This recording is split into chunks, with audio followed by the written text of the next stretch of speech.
Okay, 903, same thing. Right, pretty much close enough.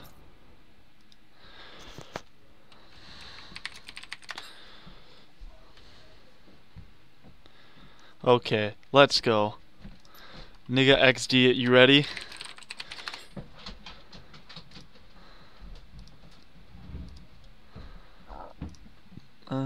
Schedule.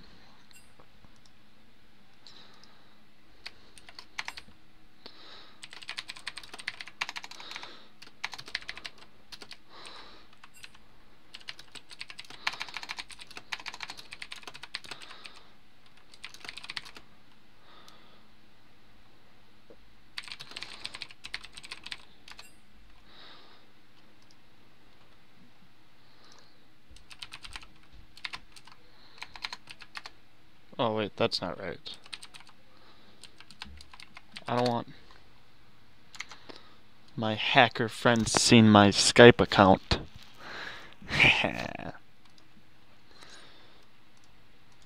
So just add me on Skype and then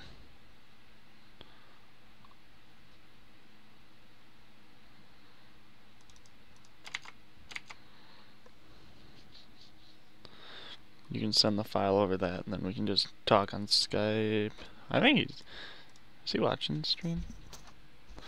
I mean, I would be watching the stream. Who wouldn't want to watch this stream? You know what I'm saying?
Guy in the Sky 97? Who the heck is this?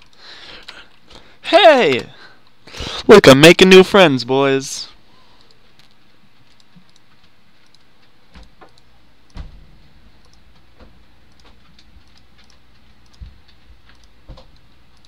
Okay, everyone has to congratulate me on making a new friend. Doesn't happen very often, so.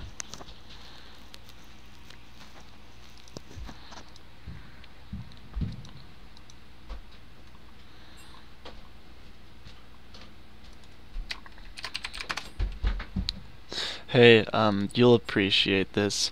Mochi Zuki Ninja, Mr. Tyler 1 fanboy. Played with a Draven a couple games ago. Which one was it? This one. The 0217. 1202. Look at that. Game ended 21 minutes in. 16k damage. Just absolutely dumpstered those kids.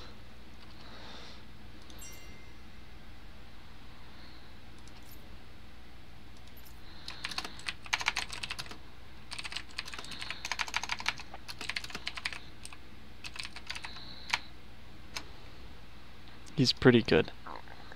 Wow, nice. Yeah, I think he's like D2. It's freaking garbage.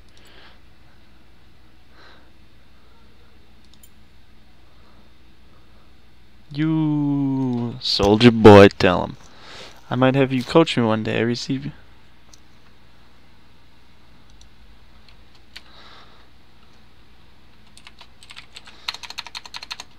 Yeah, I like coaching people. You sign up and I'll be there. I'm down to coach. Oh wait, I got a Skype. Hello? Hello? Hello? Hello? Oh hey. Oh, I sent you the file. Okay. Do I watch you through Twitch or what? You can do that, or I can screen share. It's either or Okay, works. that's fine, yeah. You want to watch? You want me to screen share, or you want the Skype? Screen share, yeah. Okay. So I just gotta download the file. Wait.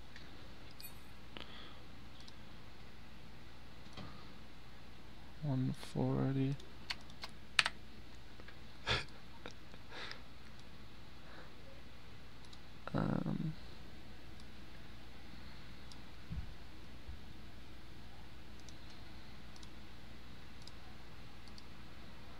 Yeah. Alright. So I've got the file, or the files loaded in. I'm gonna screen share with you. Okay. Okay, so what do we got? So you got Lucian Fiddlesticks into MF Brand. I'm gonna find this game on, is this on your OPGG probably?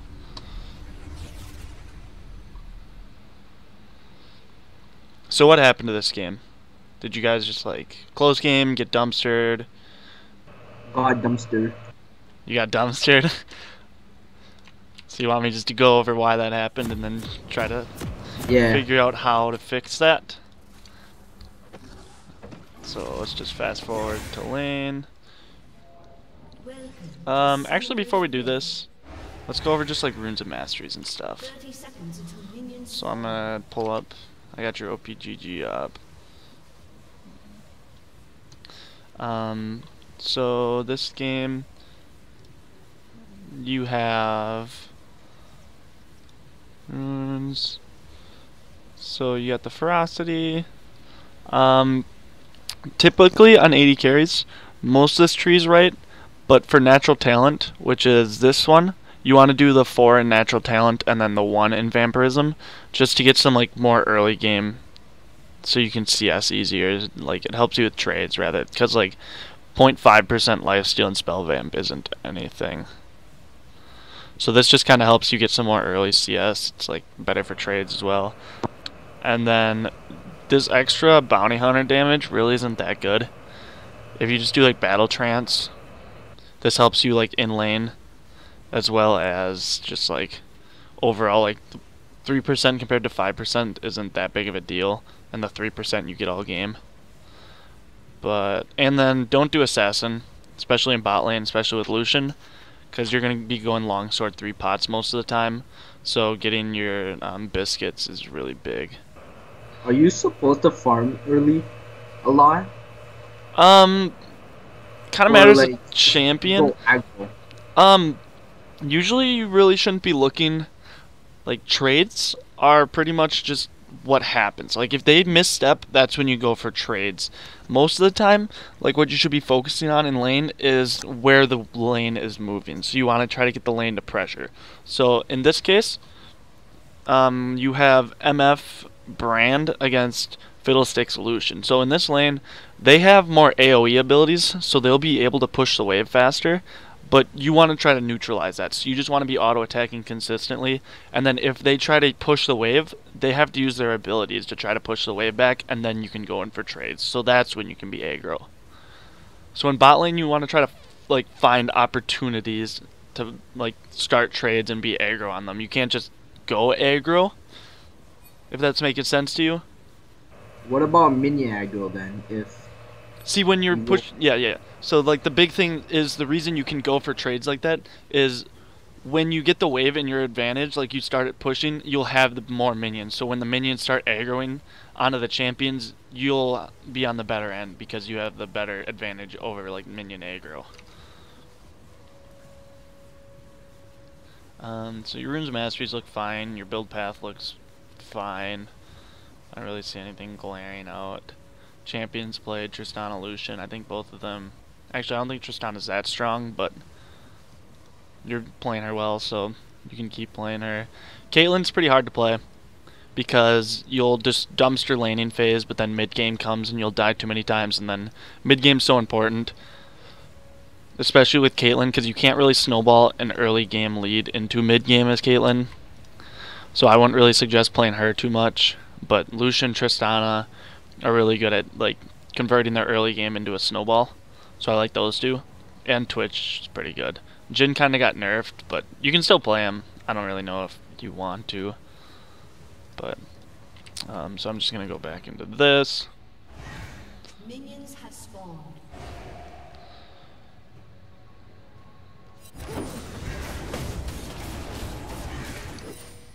Oh, what the heck? Let me lock this. Alright, so you got the lane pushing, that's good. So, early game, you always want to try to get that level 2. So you always want to get the wave to push. You want to like consistently auto-attack, just try to get the wave up here so you can try going for all-ins level 2. Because the level 2 advantage is insane in bot lane. Because once you have 2 champions at level 2 compared to 2 champions at level 1, it's very, very difficult to lose the trade. So like right here, you just dash in. Because I should have dashed in straight away. Because right here in this position, she just uses her Q, so you know it's on cooldown, right? Brand has his W coming up, but that's not that big. And right when he uses that W, you dash in and you just win this trade. Right? Because you have your E, you'll get the double auto, you'll get the Q, you'll get the double auto. She can just What auto. about the CS though? Okay, I'll explain that in just a second. So once you win this trade, she has to be all the way, she has to move all the way back here, right? Because she can't walk up, she just has to back up. And these CS are going to be fighting still. And you'll be able to zone her back here. So you might lose a minion or 2 of gold, but you're going to be denying her like 2 or 3 minions of gold and experience. And experience is a lot more important in laning phase before you go back to base. Because once you get level advantage, that's like a direct buff to how strong you are. But like getting CS doesn't get you stronger until you go back to base. Does that make sense? Yeah. So when you're denying her, like if you go in for a trade and deny her XP off of your level 2 advantage, that's giving you a huge advantage like right away in your laning phase. Because you'll stay up higher level than her. So I can freeze the lane also too. Yep. So once you hit level 2, you want to go zone them. You don't want to push the lane anymore. You want to try to deny them experience. But you want to push until you get your level 2, and then you want to try. But if they hit level 2 at about the same time, then you kind of have to be careful. You kind of overextend there. Yeah. So in this case, you can look to auto attack, harass them, but only when there's minions under the tower. Like when she's trying to focus on CSing, you can look for that auto attack harass, but when you go for a trade right here, when all the minions are dead, she can just run at you. Like she has nothing to focus on. If she takes a step back, you can't go in the trade, but if she steps into you, you have to back up. Like she can walk all the way up to when the minions meet in this trade, but if she takes a step back, because she's under her tower, you can't walk up because she, like you can't hit her, because the tower will hit you and then you'll just lose. Oops, I didn't mean to jump back. So like finding good spots to trade in lane is another big thing, because this lane's gonna push back right to the middle.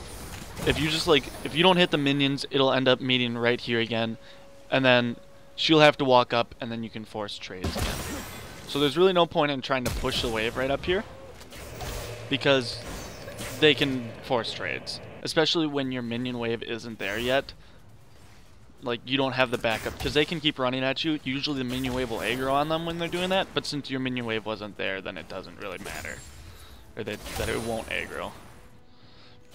And in this case, I would have just gone back to base, because you're not going to be able to get any of this CS, and you have another wave coming. So getting good back timing is another big thing in bot lane, because what's going to happen now is she's going to shove in this wave, right? Or maybe they just kill you. No. So they're going to shove in this wave slowly, get a huge wave to your tower. They're going to be able to go back to base, and then they're going to come back, and you still won't have time to go back to base. I think. Right? That's...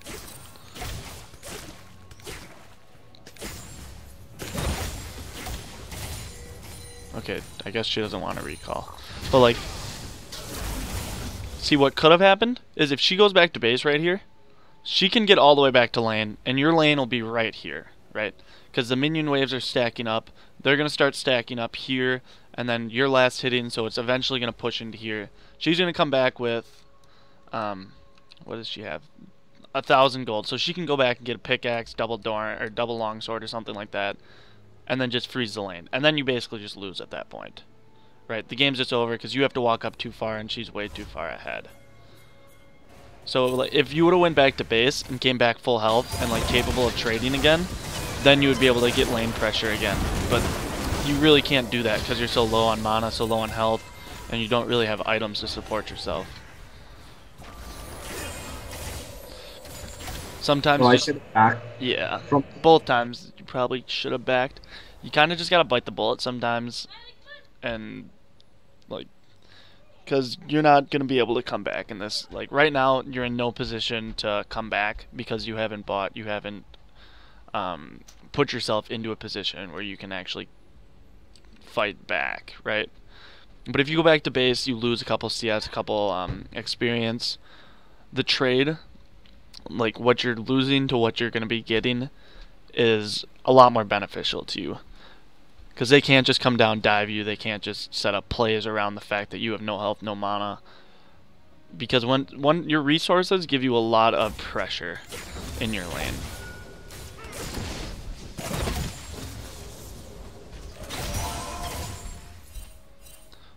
So yeah, this is a good back here. So you still got a good back off. And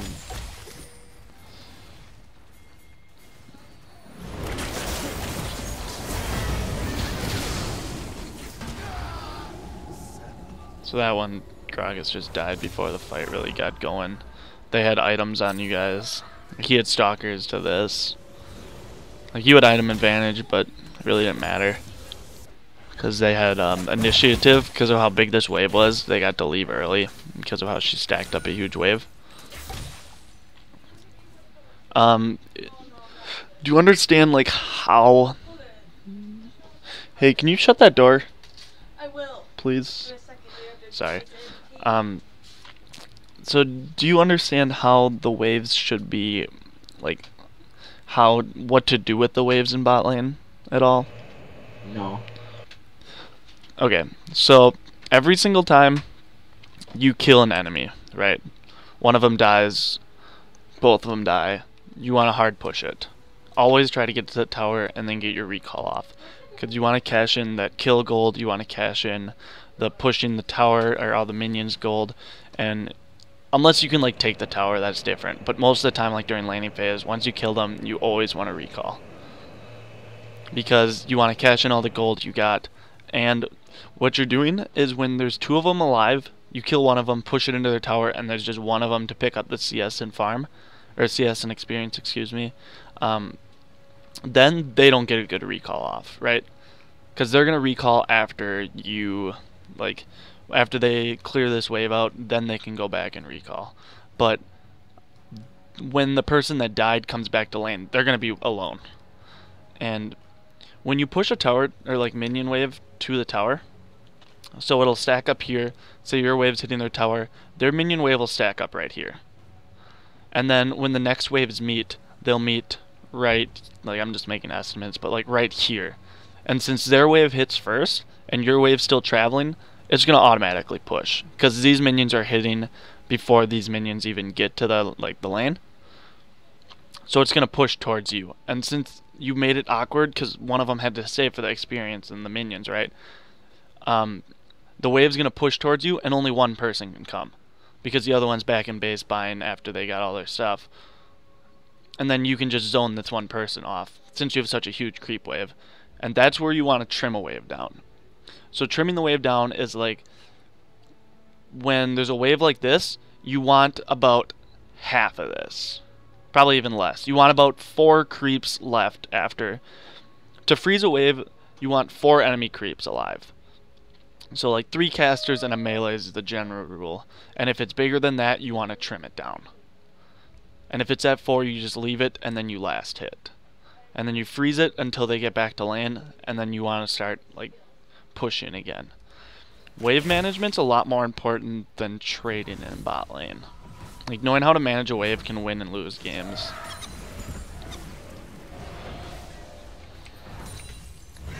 So I'm just gonna fast forward this a little bit.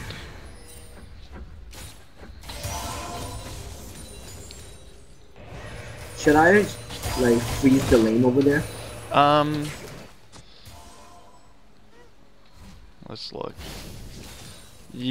Probably. I don't think you could have froze it, but you could have like sat it here. You kind of want to look at your minion wave, and because your minion wave is always going to be at the same spot their minion wave is, right? And if you can get this to the tower before this minion wave hits, then it's okay to push in that case. Because the waves are about even, so it's not going to stay on your side of the map for too long. Wait, what was I saying? Sorry, I just lost my train of thought. Oh, so yeah, you can see where the minion waves are, and so if you push it in, like before this minion wave hits, then it's okay. But if like this minion wave's gonna hit and they're still like fighting, then just last hit them, because you're not gonna deny them anything, and then they're just gonna get a big wave and they can freeze on you.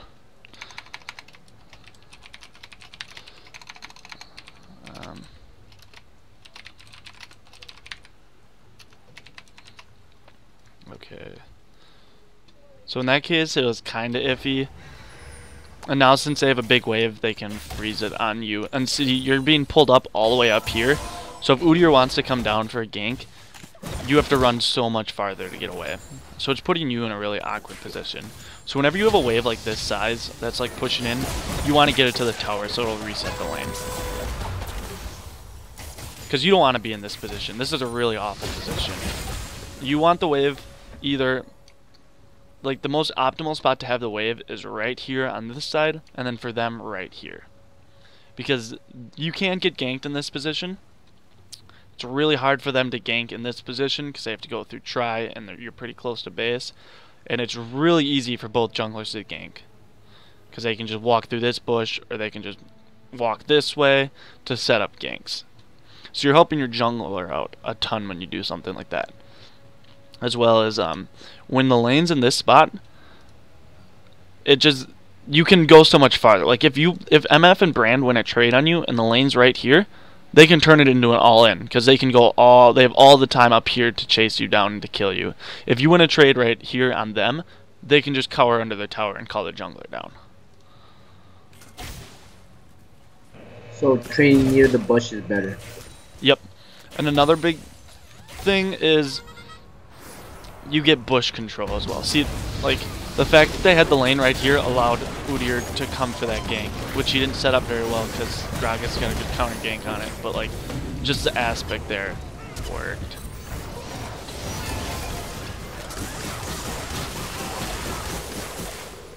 Red team double kill. Yeah. Don't be scared to use your summoners. It's always better to waste it than to die not using it. But that's just something that'll come with time. So, okay. I'm gonna go back. When you get back to lane, what should you do with this wave?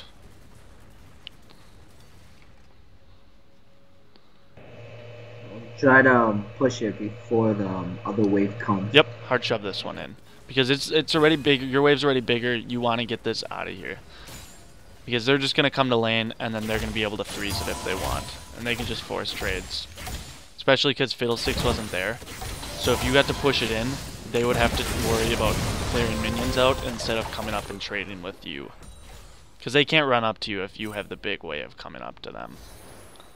But if it's like equal sizes, or near equal sizes, then they can just come up and trade with you whenever they want.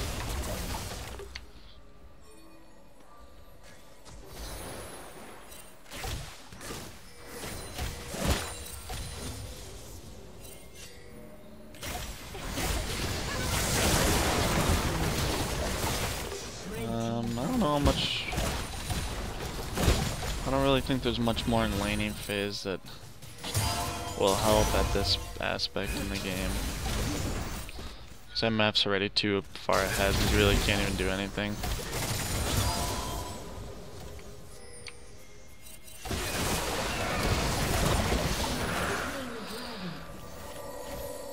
What the heck? Let's stick on.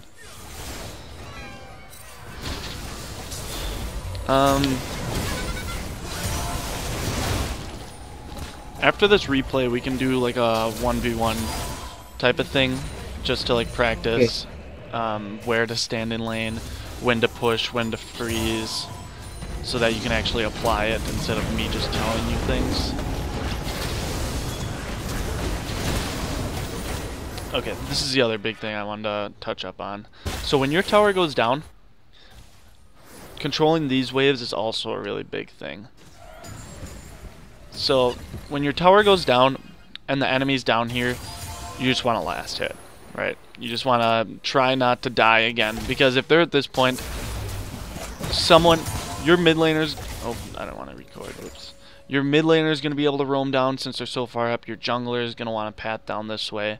Your entire team is going to come try making plays bot. So you want to leave the wave right over here. Right. Usually your top laners teleport as well, so like you can 5-man bot if they're this overextended. Because what they should be doing, so if you're in this position where you get the bot tower, you want to start either like send your bot lane top with your top laner, try to kill their top laner and siege this down, or just like go mid until the wave pushes back to you and then you like clear the bot wave out. Like those are like the two things to do after you take down their tower, as well as trying to get wards. So as an AD carry, always try to have like a pink ward, or a control ward, excuse me, and always try to put it in like a safe spot, because you don't want to buy too many of them. So always put it like in the tri-bush on this team, or like here on this team, or maybe like even back here. But just trying to get a ward on the map is always really good. I'm gonna see if, do they ever leave this? If they just stay down here. Okay, so the second they leave, and you don't know where they are, so if you don't know where they are in the map right now, like, say they're in the jungle still and you don't know it, this is where you freeze it. You just last hit, don't try to push the lane, just try to keep it on your side of the map. The second they show up on the map, you push it as hard as you can. You want to pull someone back to bot lane, because right now you're 0-4. Like, you're not strong at all, you're not going to bring any strength to a team fight, but controlling the wave forces someone on their team to come cover it.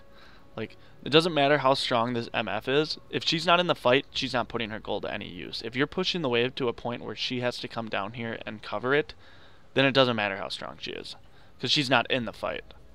and then your team is able to like win fights, get objectives and stuff. So like if you have this wave pushed up, you're denying MF either like 2 waves of CS or the fact that like denying her from being able to go team fight. Because the only person that you're scared of right now is maybe their top laner will run down here, but you already know he's on the top side of the map. So you just want to shove this in as hard as you can. You should shove in the next wave too, yeah. So you do shove that, so that's good.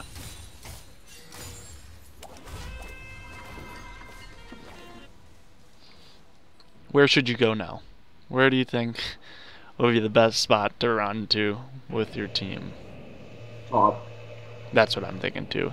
Maybe this side jungle, but when you see the outer towers down, they want this. Like this is the last objective they want.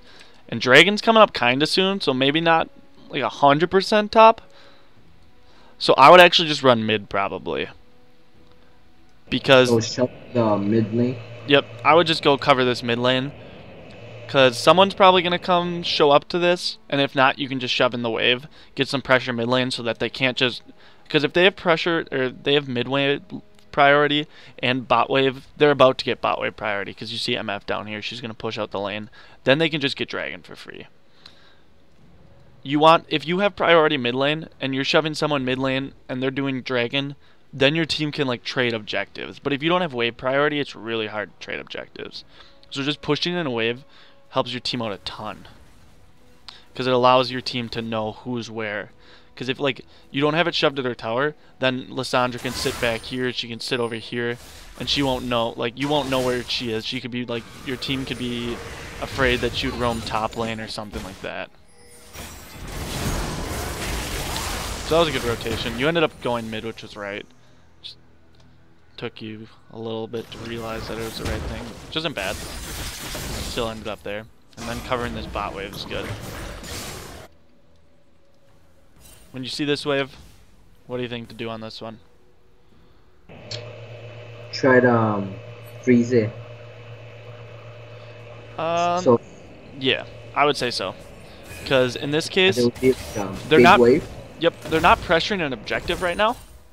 Like usually when you see your bot lane show up somewhere, and they're pressuring an objective, then you want to push it in. But right now, they're not pressuring anything, because Lissandra's dead, so they can't really pressure anything. So if you just freeze the wave, your waves will start stacking up, and then when you do push it in, it's going to have a huge wave at their tower, and then they have to go get it. Like, they don't want to just give up 20 CS to a tower. Like, with Dragon coming up, too, like, shoving, or, like, freezing this wave, and then when you see them going to Dragon, shoving it, and then going to Dragon, would be really, really good play. Like, that would be the good play to make, because it forces them to make a choice over the bot wave farm or the Dragon. And usually they're going to take the bot wave farm, because it's only like a Cloud Drake. People really don't prioritize that very hard. So there. So you know they're on Dragon, or well, you think they're on Dragon, so pushing out this bot wave is really, really smart. Because it ended up making MF come down and covering it, and then you went back. So your mid game, like controlling the waves is actually really good so far from what I've seen.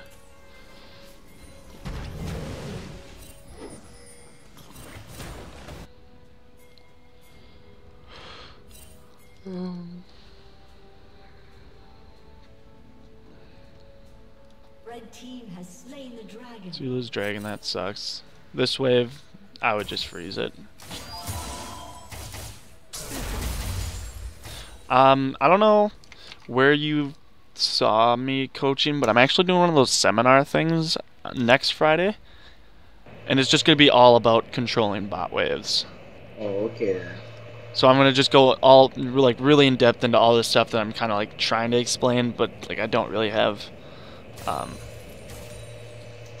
actually have a really good replay if I can find it to show you about where I didn't control a wave properly and it ended up just, like, snowballing the entire game out of control. Like, we just hard lost bot lane because of it. I'm going to just fast forward, see if there's anything else that I see. You're playing good mid game. Your early game you got destroyed too hard though that it really, you really can't like put too much. Yeah. I'm guessing it kind of just spirals out here.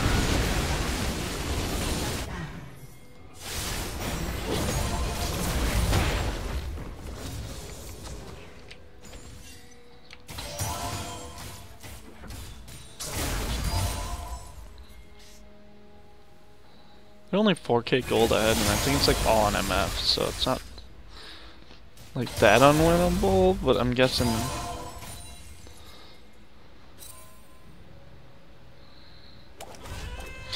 Once it gets like 22 minutes into the game, or like 20, anytime past 20, you kind of got to be a little cautious about being the one to go bot lane, because they can just Baron. Especially like if you look and see they have a Mountain Drake or Infernal Drakes, then the chances of them just doing like early Barons is even higher.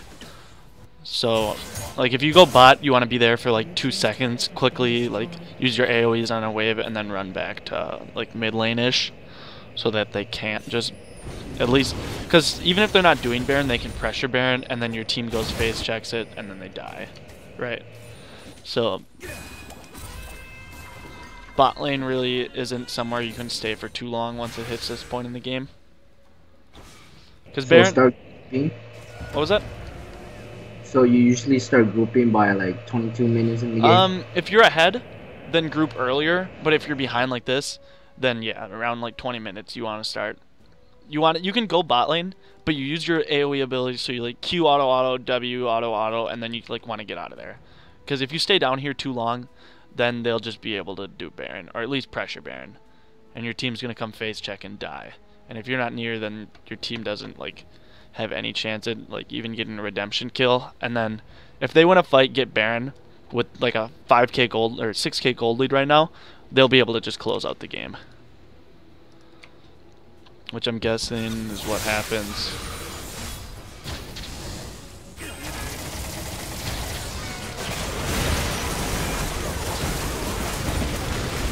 So you got MF, but MF got your whole team.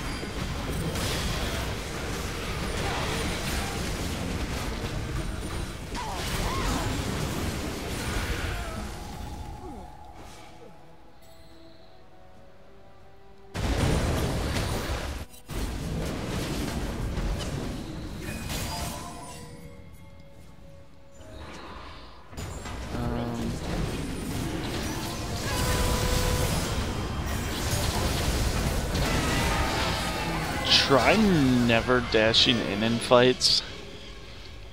Like, you can walk up really close to them and then just save your dash to dash back, but dashing in like leaves you pretty much hopeless. Like, unless you're dashing in and then you can get the kill, then like this is just for like late game scenarios, because most champions will have burst enough where if they dash or CC enough to just lock you in. But like, say you just keep walking, so you dodge that, and you just keep walking up into him. Then if he turns on you, you can dash away and kite him back. But once you dash in, you're like, you've got nothing. Unless you plan on... I should have looked at the cooldowns and all that. Yeah. So instead of, like, if you do dash in, you have to be ready to flash out, like, instantly. Like, Double Lift does that a lot. He always, like ease in on the Lucian, and then they all use all their cooldowns onto him, and then he flashes out, and then they just end up winning the fight. But it's always really, really risky to dash in. Especially with how weak you are. Like, they're just gonna kill you in a second. What happens here?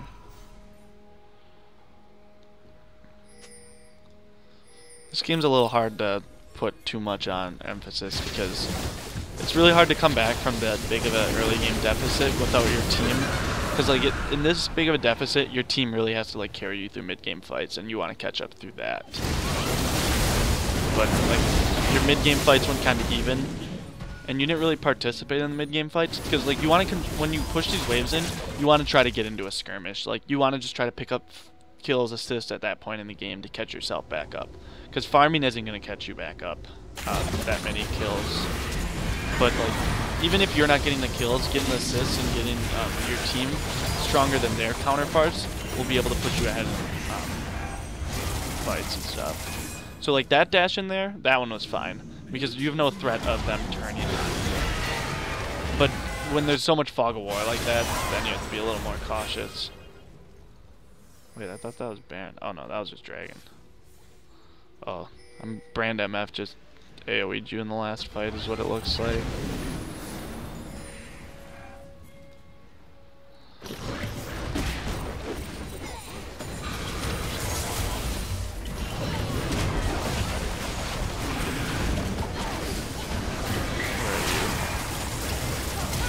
So you're positioning well. That's good. So right now you could safely be auto-attacking Udyr because you can see how far back they are.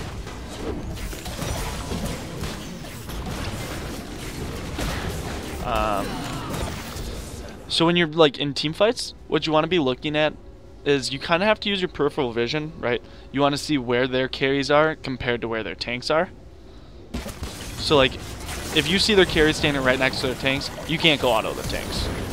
But if you see their tanks like up here and they're back here, then you can just go walk up and auto the tank. Because if by the time they CC you, their carries still can't get up to you. So you're safe to like actually walk up really far on those types of cases. I'm gonna leave this. I feel like I'm spitting a lot at you, so if you ever like get confused on anything, don't be afraid to ask. Alright.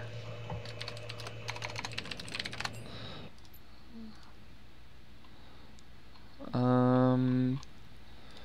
I'm just gonna invite you to a custom game real quick.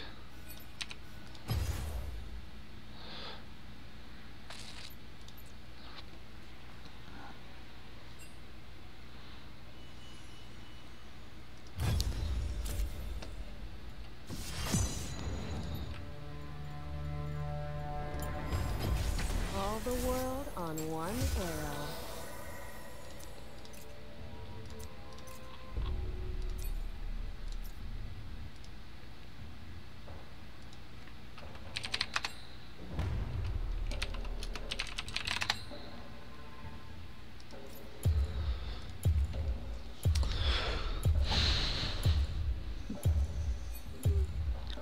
Do you know how many creeps it takes to get level 2 in bot lane? No. Okay, so you're gonna get level 2 off of the first wave has 6 minions, and then the 3 next melee minions give you level 2. So whenever you hit that, you want to be ready to you want to be walking up before you hit level 2, because they'll start a trade with you before you hit level 2, and then you hit level 2 and then you win the trade, right? Yeah.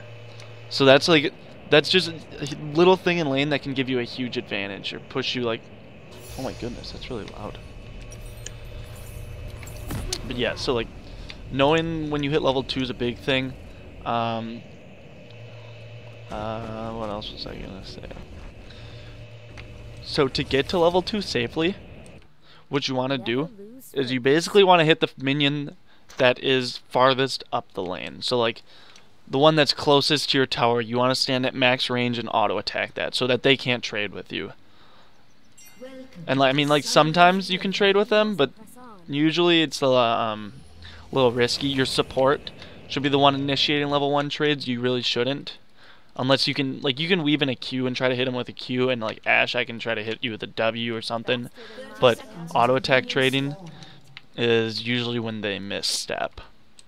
So if they step into your auto attack range and they're hitting like a minion or something, you want to auto attack them. Unless you're getting a minion, but like if you don't have a minion, then you can look for that type of thing. Wait, if a minion's gonna die, like, would you look for trades usually? Yep, that's the perfect time. When they're looking to CS a minion and you don't have a minion to worry about, then yeah. So you want to be looking... Oh, what was that? Minion aggro work. Wait, minion aggro? Yeah, how does it work? So if I'm like in between, if I'm in your wave, like the melees are in front of me, casters, and you take minion aggro off of auto attacks. So they'll like prioritize you, and then you kind of just have to get like little bubbles of range, and once you walk out of it, they'll stop aggroing you. But you can auto attack like near the melees, but when you're by the casters, never auto attack by the casters. When the melees are still alive, because then melees and casters. So like right now, I mirror you in lane, and I'm just hitting minions. Like I want this wave to push as fast as possible, and I don't want like the threat of you hitting me.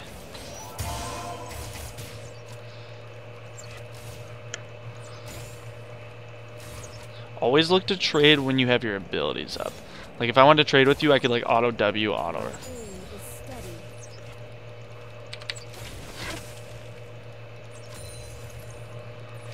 Another reason it's good to push early game is because then you get bush priority. And being able to like weave in and out of the bushes is really strong. So we hit level 2 early because it's just us in lane. But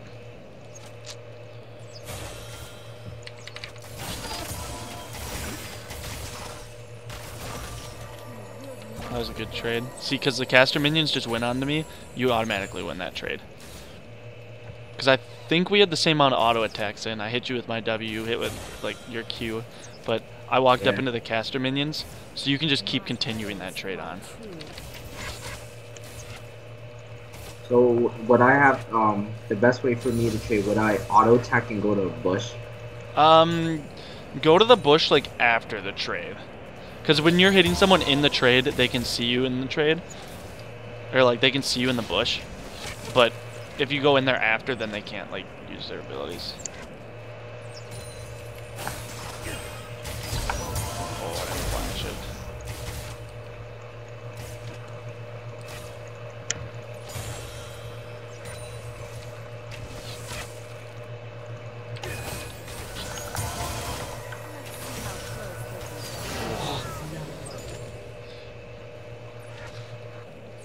You would have won that if I went to dodge your Q. That was just kind of lucky.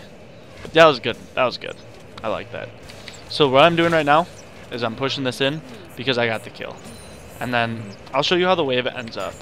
So after that, I'll probably we can leave the game, but I just want to show you how the wave will end up after I shove it into your tower and recall.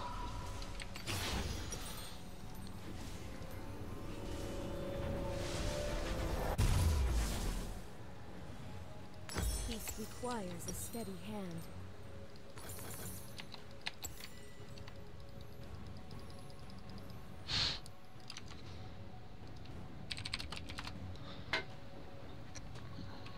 Do not confuse mercy for weakness.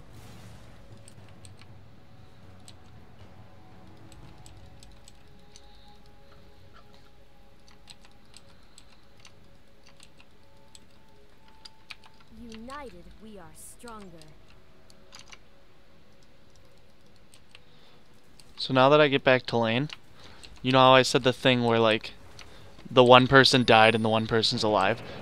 Your probably support would have been sitting under the tower picking up that CS and stuff. So you would be in lane alone right now, and the wave's pushing towards me. So me and my support can just like walk up to you, and the support would be sitting in like the front of that bush, and you can't really pick up CS because I can just come up and trade, and the support would be pressuring you from the other side since it would be a 1v2, and then we just like either zone you off, and since you had more creeps, it would have pushed into me. But since you were able to walk up and break the freeze because I don't have a support, but like if I did, you wouldn't be able to break the freeze. It would push towards me, and if you wanted to break the freeze, you would just lose a trade.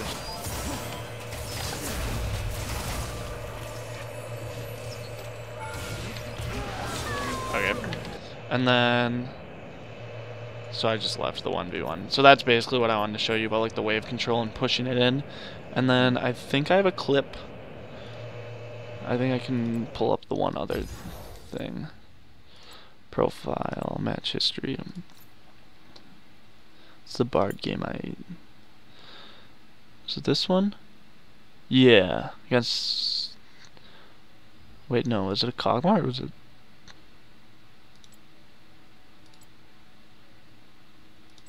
I don't remember if it was Kog'Maw or Twitch.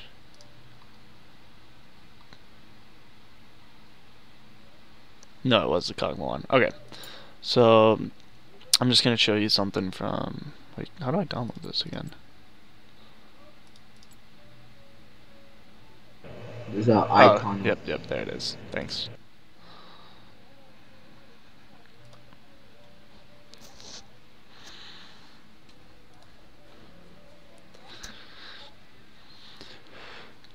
So this game, I think we were just destroying them early game in trades. And then our jungler comes down and I overstep and lose a trade. And then after that is where I make a big mistake and it ends up like throwing the whole lane.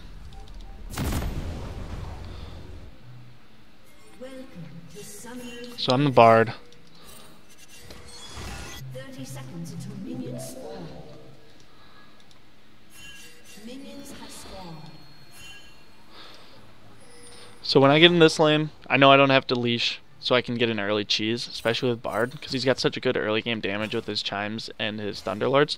So I just go in right away for this trade, and I get him down to like half health right away. So right now, the lane should already be ours. Kog'Maw can't walk up, we've got him zoned. He already hits a Q type of thing. Like, we have a really big advantage already. But so then we try to get the level 2. We go pressure them off. We don't really zone them from XP since we already had the wave too far up. But it's not that big of a deal. What I want to show you is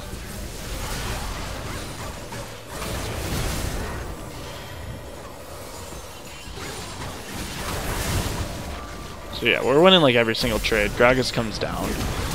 We almost kill him. And then I step up too far. Almost die. Right.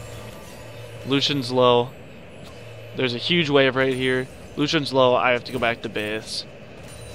Kog'Maw and Karma are fine to push the wave up, right? But what happens is they end up getting the wave to the tower. And our wave stacks up. Since this was such a huge wave, the waves meet right here. Right. And then he should go back here and then try to give up. But what he does is he tries to push the wave in. And this doesn't hit the tower. So what happens is they freeze it right where they want to freeze it. They get a huge wave, and they keep it here like pretty much the rest of laning phase. So should you have like leave it sometime? So they left it like that. Wait, what was that? Should you have like? My mistake was that I left. Yes. But what if Lucian didn't push it in? Would it be better? Well, they still would have got the freeze. Well, our wave was like, so. What happened is, just messaged me.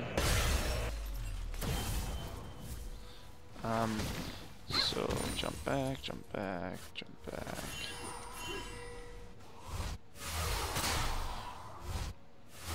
So this wave, I think he should have just given up. This wave, what would have happened is this wave would have stacked up if he went to hit these creeps, and then it would have stopped here. The creeps would have met. And since this creep wave will hit before this creep wave, since like it travels less distance to get to here, it'll automatically push into their tower again. So when he pushes this wave, he would have been okay with just like leaving this wave to trade with each other. But since because like when they meet this far up lane, and our minions were already a little low, it still would have pushed towards them, but it would have pushed slower. So in this case, he shouldn't have touched this wave.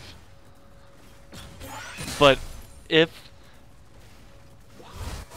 instead of like me going back to base here, I end up pushing this wave in with him, and then push the next wave in with him, he can get it to tower, and then we end up like ahead. So instead of us like throwing the entire laning phase, we would be ahead in lane, because he would be able to push this wave in. He would go back on, what does he go back on? 900 gold. So he'll be up in items, but what loses us this laning phase is where the lane is, like, because he's got Doran vamped to just a vampiric. So we should be able to win the lane due to items, but since the lane's like frozen here, we really can't do anything. Like they just leave it here, and then they have us out leveled. So they've got level 3 to level 4, and Rek'Sai just comes down here. So what happened is when they froze that huge wave on us, their wave started growing. So they started pushing a huge wave back to us, and their jungler comes down here. And then we just die, right? And this huge wave that stacks up because of our lack of not controlling the wave before, we get denied. So we lose like 15 minions, and then we can't come back from this. They just got too big of a snowball, and then we end up just losing the entire bot lane, and all of our other lanes lost, so we just kind of lost the game.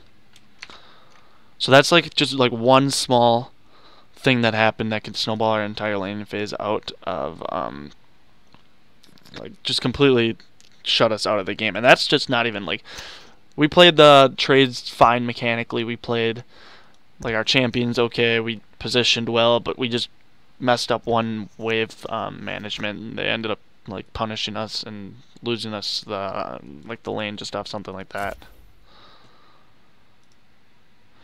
So that's why I think wave management is really, really important. And that's why I'm doing the little seminar thing on it next Friday. So I'm going to go a lot more in depth on stuff like that, and explain why, explain how to do it, why it's good, when to do it, and stuff like that. So I think early game, just controlling the waves is something you can focus on. Trying to know when to push, when to freeze will give you really big advantages over the other players, because watching like that MF, even though she was way in front of you, she didn't know how to control the waves. So that could have been something, if you knew how to do that, that would have been able to like catch you back up and get you back into a position where you were capable of being as strong as her, even though she beat you in lane. Just knowing like the level 2 power spikes and stuff like that, knowing how to go in, knowing stuff, or like denying experience after you hit level 2, that's also a big thing that can help you out. Mid game you played pretty much exactly how you should. Behind, I don't know how you played mid game ahead because I didn't really see a clip of that, but I would guess you didn't, or you probably would do okay at that since you did well, and then the other way. Late game, just don't dash into fights. Other than that, you looked like you were playing fights well, like you were hitting the person in the front. You weren't going too deep, other than the one time, which I didn't see you ever do it again. So I think it was just kind of an accident. Like, that stuff happens. But it looks like you should be able to climb. Your win rates are good. I'm just wondering, if you're behind, do you build defensive or? You kinda have to just build damage. Like, you don't really have a choice as AD carry. Like, the Ninja Tommy Black Cleaver, like, that's about as defensive as you can go, which is good. Because then you're still, like, on champions like Lucian, Ezreal, you want to build more utility items if you're not able to put out the damage. Like, if you're behind on Ezreal, you can go Iceborne Gauntlets. If you're behind on Lucian, you go Black Cleaver, because that's, like, penning armor for your team. Like, you want to go more utility if you can afford it. Like, say you're really behind on Varus, just build CDR and try to, like, spam your ultimates to help your team out type of thing. Like, if you're not able to output damage in an AD carry, try to find some other way you can affect the team.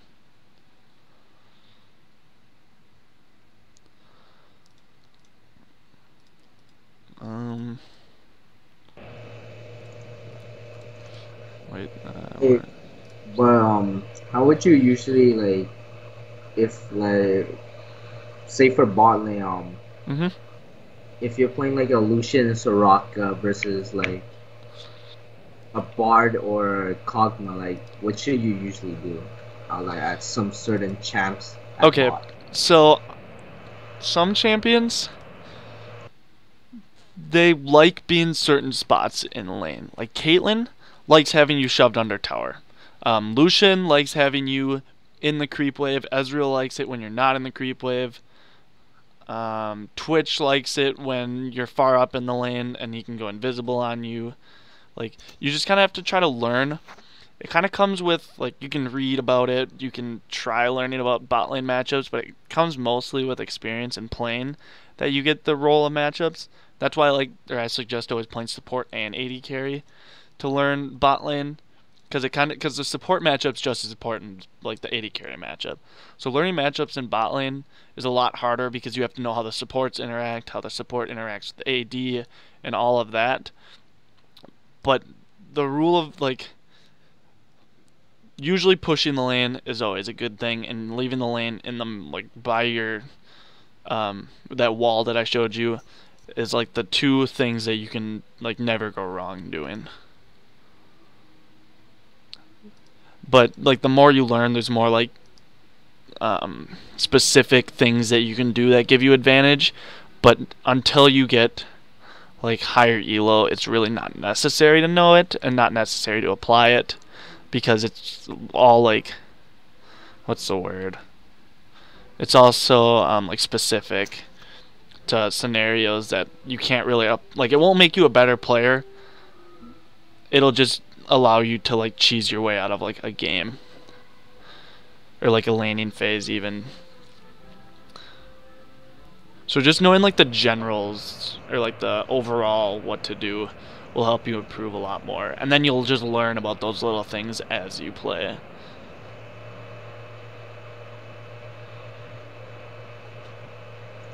I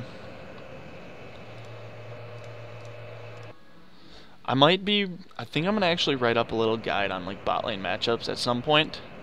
Oh, okay. And if I do, I'll try to hit you up with that. Because it's kind of hard to like. There's so many. It's so like based off like Lucian against Caitlyn or Lucian against Ezreal.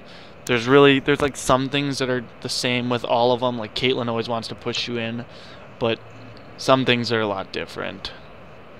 And I'm just wondering, when like some like I see higher elos, like when they're pushing waves, how come they go for the caster minions usually first?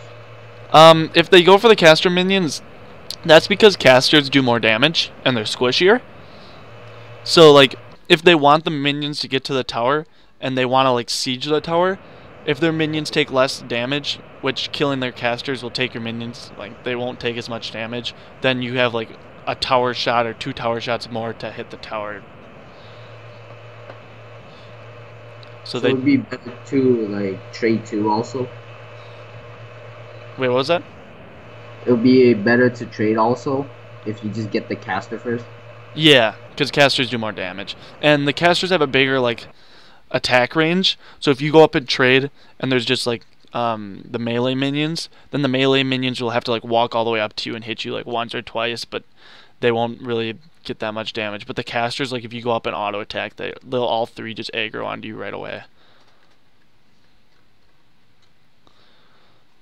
So the caster minions are the ones that are more important when you're like looking to trade in lane and stuff, because those are the ones that do damage and they'll aggro onto you like every time you auto attack and you're near them.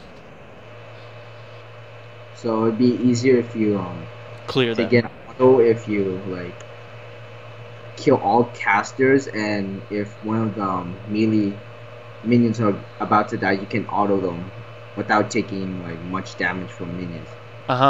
Pretty much, yeah.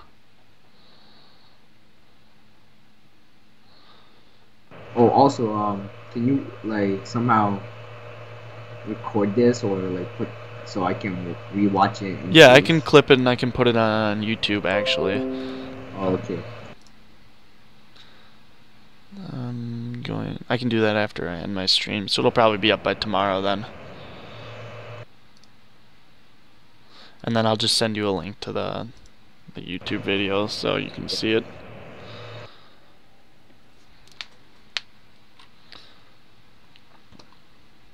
Wait, did I end the call? No, I just stopped the screen share. Okay. That's what I thought, but I wasn't sure.